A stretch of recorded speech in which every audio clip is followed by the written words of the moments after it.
যিসকল শিক্ষাগুৰুৱে অনুকম্পামূলক শিক্ষক নিযুক্তি লাভ কৰিছিলে LP আৰু UPত অৰ্থাৎ কম্পেচনেট গ্ৰাউণ্ডত চাকৰি কৰি আছে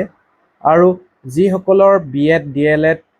ডিগ্ৰী বা প্ৰফেশ্যনেল ডিগ্ৰী বা ডিপ্ল'মা অৰ্জন কৰা নাই সেইসকল শিক্ষাগুৰুৰ বাবে আহিছে ডাইৰেক্টৰ অফ এলিমেণ্টাৰী এডুকেশ্যন বাইদেউৰ পৰা এখন গুৰুত্বপূৰ্ণ জাননী বা নিৰ্দেশাৱলী। ইয়াত সেয়েহে লিখিছে যে regarding deputation of teachers appointed on compassionate ground for 2-year DLEd course under SCRT। আৰু LP আৰু UPত যদি কোনোবাই চাকৰি কৰি আছে সেইসকলে কিন্তু কম্পালচৰিভাৱে DLEd বা BEd কৰিব লাগিব। সেয়েহে ইয়াত লিখিছে যে with reference to the subject cited above, you are requested to submit list of teachers of LP and UP schools under your jurisdiction who were appointed on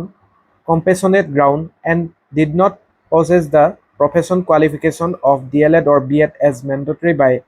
NCTE. You are requested to ensure that as per the approval of the State Board of School Teacher Education, the list shall contain the name of teacher appointed only on compassionate ground. গতিকে এই সকলো data দিবলৈ কৈছে 15 মে তাৰিখৰ ভিতৰত। Your report in the following format must reach the office of the undersigned latest by 15 May 2026. ডিষ্ট্ৰিক্টৰ নাম লাগিব, নেম অফ দ্য টিচাৰ লাগিব, name of school with dice code designation লাগিব আৰু কোনখন DLEd কোৰ্চৰ বাবে তেওঁ প্ৰিফাৰেঞ্চ বিচাৰে নিজৰ ডিষ্ট্ৰিক্ট বা হোম ডিষ্ট্ৰিক্ট বা ওচৰৰ পাৰ্শ্বৱৰ্তী ডিষ্ট্ৰিক্টৰ সেই ইনষ্টিটিউটখনৰ নাম লাগিব য'ত তেওঁ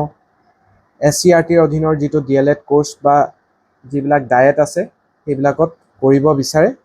বা নৰ্মাল স্কুল আছে কৰিব বিচাৰে সেইবিলাকৰ নাম দিব লাগিব আৰু কোন চনত তেওঁ কম্পেচনেট গ্ৰাউণ্ডত চাকৰি পাইছে বা এপইণ্টমেণ্ট লাভ কৰিছে এই সকলো ডিটেইলছ দিব লাগিব। আৰু এই লিষ্টবিলাক দিব প্ৰতিখন ডিষ্ট্ৰিক্টৰ ডিষ্ট্ৰিক্ট এলিমেণ্টাৰী এডুকেশ্যন অফিচাৰে দিব লাগিব director of elementary education Assam Kahilipara Guwahati 19 সৰঞ্জনা বাইদেৱে যিহেতু ডাইৰেক্টৰেট খুজিছে আৰু লিষ্ট তৈয়াৰ কৰি প্ৰতিখন ডিষ্ট্ৰিক্টত যিসকল শিক্ষাগুৰু বাকী আছে প্ৰফেশ্যনেল কোৱালিফিকেশ্যন DLEd বা BEd তেওঁলোকে কৰা নাই গতিকে SCRTৰ অধীনত যিহেতু DLEd কোৰ্চটো হৈ থাকে গতিকে সেই কোৰ্চটো তেওঁলোকে কৰিব লাগিব আৰু লিষ্টটো খুব কম দিনৰ ভিতৰত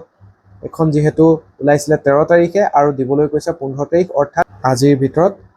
দিবলৈ কৈছে গতিকে আপোনালোকৰ লিষ্ট যেতিয়া যাব আপোনালোকে DLEd কৰিবই লাগিব। এইখিনিয়ে হৈছে অনুকম্পামূলক শিক্ষকৰ বাবে অহা গুৰুত্বপূৰ্ণ নিৰ্দেশাৱলী। এনেকুৱা ধৰণৰ নিযুক্তি সন্দৰ্ভত বা চাকৰি সন্দৰ্ভীয় গুৰুত্বপূৰ্ণ ইনফৰমেশ্যন পাই থাকিবৰ বাবে যিসকলে আমাৰ চেনেলটো ফাৰ্ষ্ট ভিজিট কৰি আছে ৰিয়েল ফেক্টছ আছাম চেনেলটো ছাবস্ক্ৰাইব কৰি ল'বলৈ নাপাহৰিব।